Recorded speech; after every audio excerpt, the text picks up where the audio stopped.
Hola querido amigo, bienvenido nuevamente a tu curso El mejor manual de crianza. Te damos la bienvenida, estamos aquí en familia como lo hacemos todos los días, reunidos frente a este que es el mejor manual de crianza. Y no solo el mejor manual de crianza, sino que es el mejor manual de vida. Estamos aquí hoy con María Paz.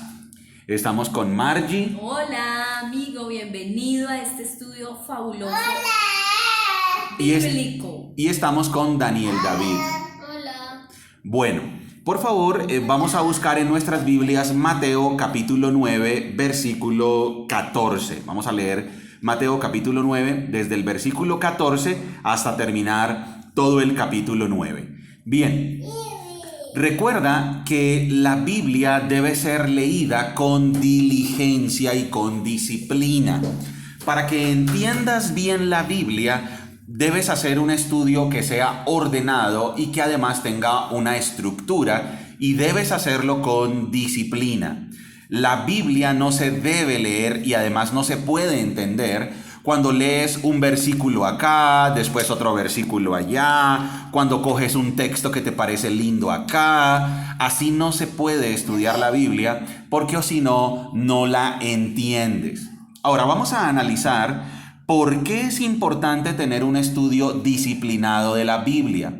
La Biblia se debe estudiar de manera disciplinada porque la Biblia te da guía de manera personal para que sepas cómo vivir. Entonces, ¿quieres aprender cómo vivir la vida? La Biblia te va a ayudar a eso, te va a enseñar cómo vivir. ¿Quieres tener un matrimonio feliz donde se aman más cada día? La Biblia te dice cómo lograrlo. ¿Quieres tener vida eterna? ¿Quieres tener una relación correcta con Dios? La Biblia te dice cómo se logra eso. ¿Quieres tener una vida de santidad, una vida de paz? La Biblia te dice cómo se obtiene eso. La Biblia entonces es la máxima autoridad en temas del alma, por eso debes leerla. Debes leerla para que entiendas cuál es la mente de Dios, la voluntad de Dios, los atributos de Dios, los planes de Dios, la naturaleza de Dios, lo que Él quiere para nosotros. Tenemos que leer la Biblia porque la Biblia es la máxima autoridad y nos muestra cómo es Dios. La máxima autoridad en temas del alma es la Biblia. Por eso tienes que leerla de manera disciplinada. Te damos unas recomendaciones. Escoge una hora y un lugar para leer la Biblia de manera disciplinada. Escoge una hora y un lugar para leer la Biblia de manera disciplinada. Otra, cuando vayas a la Biblia y encuentres un texto que no entiendes o como que no te cuadra, como que tú dices, no, pero espérate un segundo, ¿qué quiere decir este versículo? Por favor, ponle un signo de interrogación a aquello que no entiendas. Entonces tú vas leyendo y le vas colocando un signo de interrogación. Y nosotros te aseguramos que más adelante o atrás la misma Biblia te va a dar la respuesta. Entonces ponle un signo de interrogación a aquellas cosas que no entiendas. También, si hay algo con lo que no estás de acuerdo, que tú dices, no creo que sea así, ponle un asterisco. Y di, bueno, no, esto yo no creo que sea así. Ponle un asterisco. Y te vas a dar cuenta lo mismo, que adelante o atrás la Biblia te va a explicar por qué dijo eso. Porque la Biblia, como lo hemos visto en este curso, tiene unidad, coherencia y lógica. La Biblia se explica a ella misma. También te recomendamos que estudies historia. Por favor, tienes que entender la línea de tiempo de la historia universal para que puedas entender la Biblia. Tienes que estudiar desde la civilización de los sumerios, después los asirios, los babilonios, los medopersas, los griegos, los romanos. Tienes que entender toda esa línea de tiempo. Tienes que entender también la cultura judía del primer siglo. Tienes que entender la cultura grecorromana. Tienes que entender la historia del mundo, la historia universal, para entender también aspectos fundamentales de las Escrituras. Para ser entonces un estudiante de la Biblia tienes que tener disciplina, constancia, perseverancia y Dios te va a hablar y te va a mostrar los tesoros de su bendita palabra. Y sobre todo eso, Daniel, tener mucha disciplina, mucha puntualidad y constancia, hacernos el propósito, porque siempre se van a presentar cosas, pero lo importante es tener claro que lo voy a hacer con disciplina y lo voy a hacer con compromiso y constancia. Es cierto, porque como lo vimos en la clase número 2 de este curso, el mejor manual de crianza, cuando estudiamos la Biblia, cuando entendemos la Biblia, estamos escuchando a Dios, estamos entendiendo sus propósitos. Muy bien. Estamos entonces nosotros haciendo un estudio disciplinado y en orden del Nuevo Testamento. Empezamos desde el libro de Mateo capítulo 1 y ya vamos terminando el capítulo 9. Entonces, en el capítulo 1, en el capítulo 2, capítulo 3 y capítulo 4 aprendimos que Mateo nos está presentando al Mesías, al prometido en el Antiguo Testamento. Jesucristo es el Mesías porque cumple las profecías del Antiguo Testamento, porque fue visitado por unos sabios de Oriente que vinieron y lo adoraron. Es el Mesías porque fue presentado por Juan el Bautista. Es el Mesías porque venció a Satanás, venció al maligno. Es el Mesías porque en los capítulos 5, 6 y 7 nos mostró la autoridad de su enseñanza. Y ahora en los capítulos 8 y 9 nos está mostrando que Él es Dios, porque tiene poder sobre los demonios, tiene poder sobre la naturaleza, tiene poder para perdonar pecados, tiene poder sobre la muerte. Él es el poderoso Hijo de Dios. Vamos entonces a leer desde el versículo 14, capítulo 9. Dice así la palabra de Dios. Un día los discípulos de Juan el Bautista se acercaron a Jesús y le preguntaron: ¿por qué tus discípulos no ayunan como lo hacemos nosotros y los fariseos? Jesús respondió: ¿acaso los invitados de una boda están de luto mientras festejan con el novio? Por supuesto que no. Pero un día el novio será llevado y entonces sí ayunarán. Además, ¿a quién se le ocurriría remendar una prenda vieja con tela nueva? Pues el remiendo nuevo encogería y se desprendería de la tela vieja, lo cual dejaría una rotura aún mayor que la anterior. Y nadie pone vino nuevo en cueros viejos, pues los cueros viejos se reventarían por la presión y el vino se derramaría y los cueros quedarían arruinados. El vino nuevo se guarda en cueros nuevos para preservar a ambos. Bien, aquí tenemos entonces los discípulos de Juan el Bautista haciéndole una pregunta a nuestro Señor. Le dicen: ¿por qué tus discípulos no ayunan como lo hacemos nosotros y los fariseos? Los discípulos de Juan están preguntando por qué tus discípulos no tienen una práctica religiosa como la nuestra. Nuestro Señor Jesucristo, cuando contesta que no se puede colocar un pedazo de tela nueva para coser, para remendar una prenda vieja, y por qué no coloca un vino nuevo en un odre, en un recipiente de cuero viejo, esa ilustración la está utilizando para mostrar que lo que Él enseña y su propósito no tiene nada que ver con costumbres religiosas antiguas. O sea, la enseñanza de Jesucristo no se puede colocar como un remiendo en tradiciones religiosas antiguas. El nuevo pacto es superior al antiguo pacto. Y lo que nuestro Señor Jesucristo viene a enseñar no tiene nada que ver con costumbres religiosas antiguas.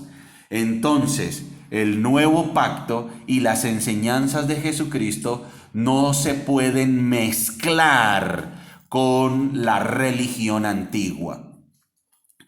Una cosa que te recomendamos que es muy importante es cuando leamos un pasaje bíblico o cuando leas un pasaje bíblico, por favor, trata de establecer cuál es la aplicación de ese pasaje a tu vida. La Biblia no simplemente se debe leer para tener más conocimiento, para llenar nuestra mente de datos. La Biblia se debe leer para que transforme nuestra vida. Entonces, esto que nuestro Señor Jesucristo acaba de enseñarle a los discípulos de Juan nos debe hacer reflexionar a nosotros como individuos y como familia. Y es, nosotros tratamos de unir con costumbres religiosas antiguas con algo nuevo, con las enseñanzas nuevas de nuestro Señor Jesucristo. Tratamos de hacer una mezcla religiosa en nuestra vida, porque recordemos que el ser humano por naturaleza es absolutamente religioso, ama la religión. Como combinar, ¿no? Pero nuestro Señor Jesucristo no quiere enseñar religión, Él quiere cambiar nuestra vida. El Señor Jesucristo vino a mostrarnos un nuevo pacto, una nueva manera de relacionarnos con su Padre, con el Dios de los cielos y de la tierra. Entonces no podemos hacer una mezcla de religiones. Toda la religión que has aprendido, todas las costumbres religiosas que has aprendido, olvídalas y concéntrate en lo nuevo que nuestro Señor Jesucristo nos está mostrando. Él es el camino al Padre. Él es el que nos vino a mostrar un nuevo pacto. Él es el que nos muestra una nueva forma de relacionarnos con Dios el Padre y no la podemos mezclar con ritos o costumbres religiosas antiguas. Muy bien. Vamos ahora con el versículo 18. Mateo 9:18. Mientras Jesús decía esas cosas, el líder de una sinagoga se le acercó y se arrodilló delante de él. Mi hija acaba de morir, le dijo, pero tú puedes traerla nuevamente a la vida solo con venir y poner tu mano sobre ella.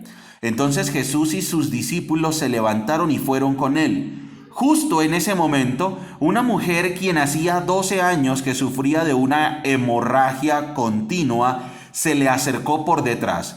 Tocó el fleco de la túnica de Jesús porque pensó, si tan solo toco su túnica quedaré sana. Jesús se dio vuelta y cuando la vio le dijo, ánimo hija, tu fe te ha sanado.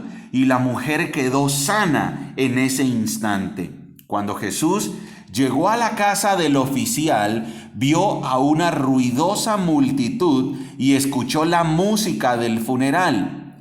Salgan de aquí, les dijo, la niña no está muerta, solo duerme. Pero la gente se rió de él. Sin embargo, una vez que hicieron salir a todos, Jesús entró y tomó la mano de la niña y ella se puso de pie. La noticia de este milagro corrió por toda la región. Aquí tenemos nuevamente la demostración de que nuestro Señor Jesucristo tiene poder sobre la muerte y sobre la enfermedad. Tenemos al jefe de una sinagoga que pierde a su hija muere. Y tenemos a una mujer que está por 12 años enferma con un flujo de sangre y nadie la ha podido sanar. Y en los dos casos, nuestro Señor Jesucristo sana, tiene poder sobre la enfermedad y tiene poder sobre la muerte. Bien, vamos ahora con el versículo 27. Cuando Jesús salió de la casa de la niña, lo siguieron 2 hombres ciegos quienes gritaban, Hijo de David, ten compasión de nosotros. Entraron directamente a la casa donde Jesús se hospedaba y él les preguntó, ¿creen que puedo darles la vista? Sí, Señor, le dijeron, lo creemos. Entonces él les tocó los ojos y dijo, debido a su fe, así se hará. Entonces sus ojos se abrieron y pudieron ver. Jesús les advirtió severamente, no se lo cuenten a nadie, pero ellos en cambio salieron e hicieron correr su fama por toda la región. Cuando se fueron, un hombre que no podía hablar, poseído por un demonio, fue llevado a Jesús. Entonces Jesús expulsó al demonio y después el hombre comenzó a hablar. Las multitudes quedaron asombradas. «Jamás sucedió algo así en Israel», exclamaron. Sin embargo, los fariseos dijeron: «Puede expulsar demonios porque el príncipe de los demonios le da poder». Nuevamente vemos aquí a nuestro Señor Jesucristo. Él tiene poder sobre la ceguera. Él sana a 2 hombres ciegos. Muy bien. Vamos a analizar entonces qué es lo que Mateo nos está mostrando aquí en estos capítulos 8 y 9. Nos está mostrando que Jesús vino a anunciar la buena noticia, la cual no encaja con sistemas religiosos humanos. La religión humana no encaja con lo que nuestro Señor Jesucristo vino a enseñar. También el nuevo pacto es mucho mejor que el antiguo pacto. Nuestro Señor Jesucristo tiene poder sobre la enfermedad y la muerte. Pero hay algo interesante. A pesar de toda esta evidencia, a pesar de los milagros que son tan evidentes, tan manifiestos, nadie los puede negar, son irrefutables. A pesar de toda esa evidencia, dice en capítulo 9, versículo 34, sin embargo, los fariseos dijeron: puede expulsar demonios porque el príncipe de los demonios le da poder. Entonces tenemos a un leproso que cree y es sanado. Tenemos a un oficial romano que cree y es sanado. Tenemos a mujeres sencillas. Tenemos al jefe de una sinagoga. Tenemos a 2 ciegos. Tenemos a un hombre que está endemoniado y es liberado. Tenemos a 2 gadarenos que son liberados de miles de demonios. Y los líderes religiosos, los que leían la ley, los que leían la Biblia, el Antiguo Testamento, los expertos, los que se supone que están esperando al Mesías, los que más conocen la Biblia, lo rechazan. Los líderes religiosos lo rechazan y cometen un pecado terrible. Dicen: claro, él puede expulsar demonios porque el príncipe de los demonios le da poder. O sea, acusan a Jesucristo de estar asociado con Satanás. Nos damos cuenta entonces de la intención que tiene Mateo al escribir su evangelio. La intención es: los que debían recibirlo son los que lo rechazan.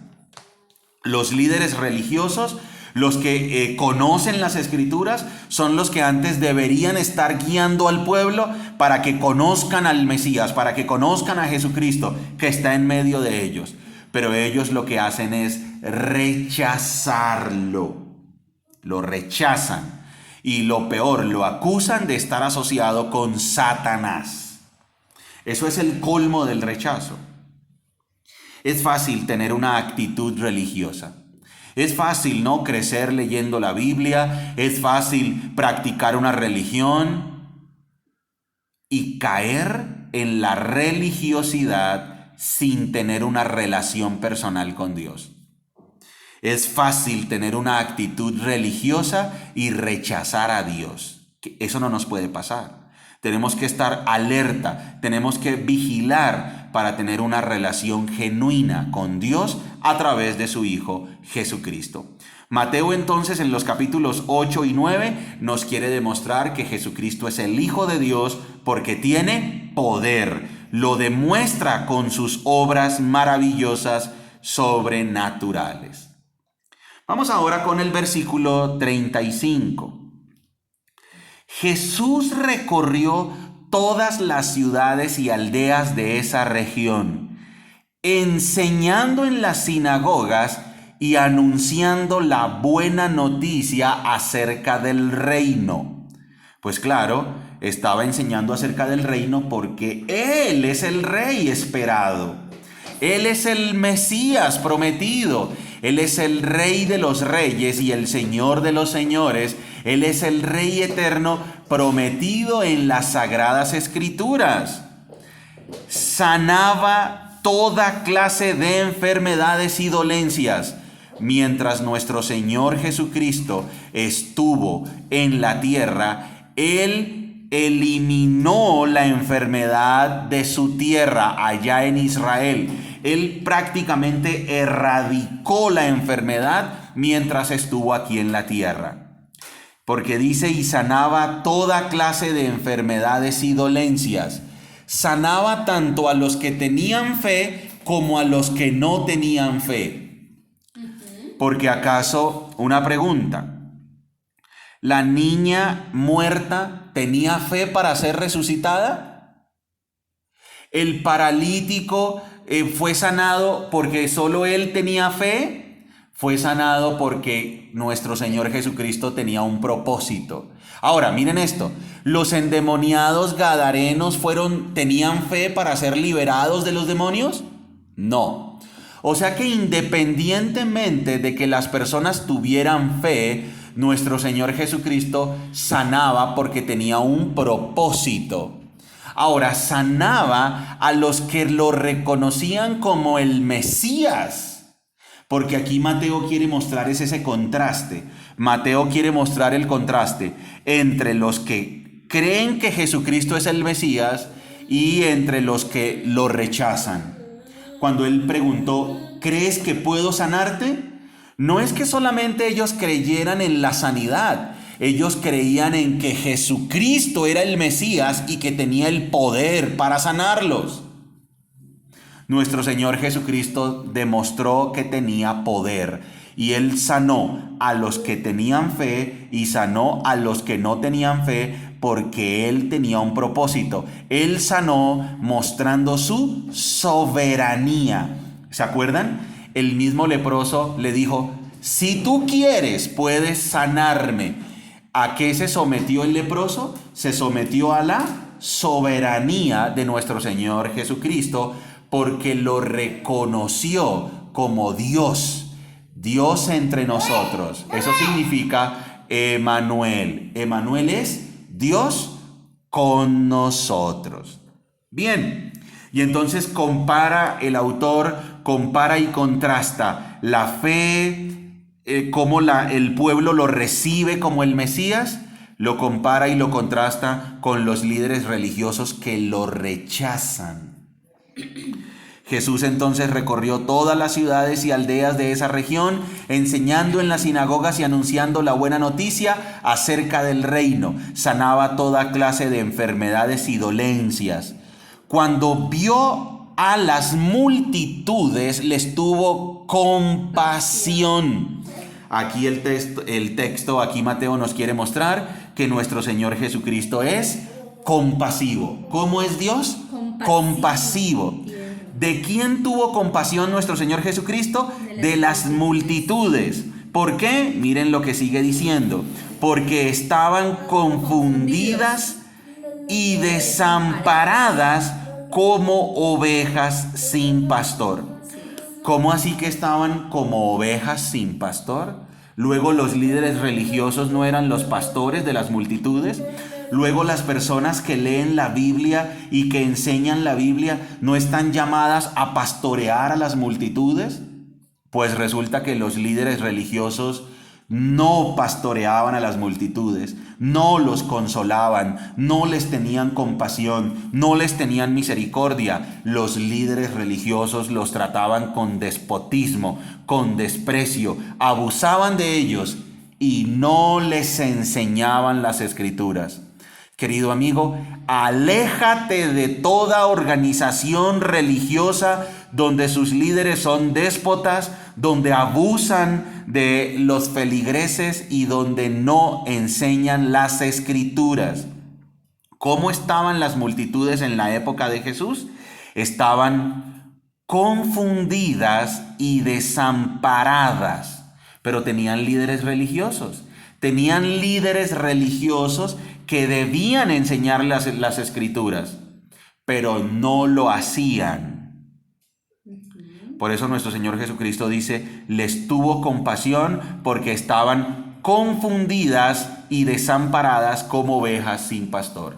Recuerda, querido amigo, que el mejor manual de crianza no pertenece a ninguna organización religiosa y no queremos llevarte a ningún líder religioso. Lo que queremos es que aprendas a interpretar la Biblia por ti mismo. Y recuerda, examina los líderes religiosos de las diferentes organizaciones religiosas a las que en algún momento quisieras pertenecer.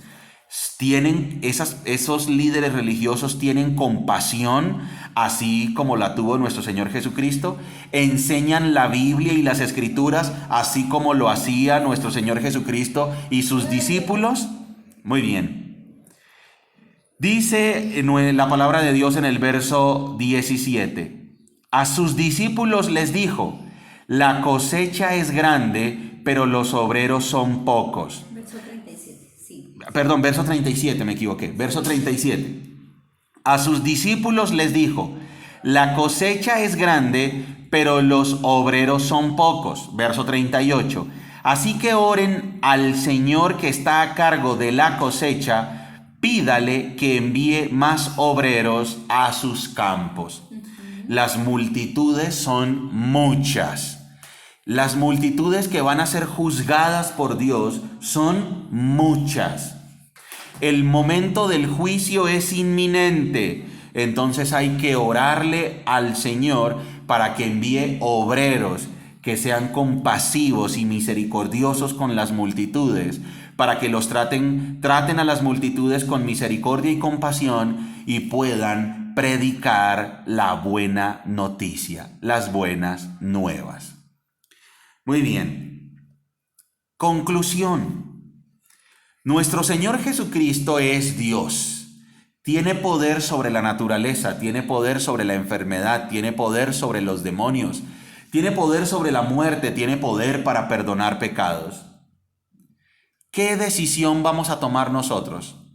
¿Vamos a recibirlo y aceptar su soberanía y su poder?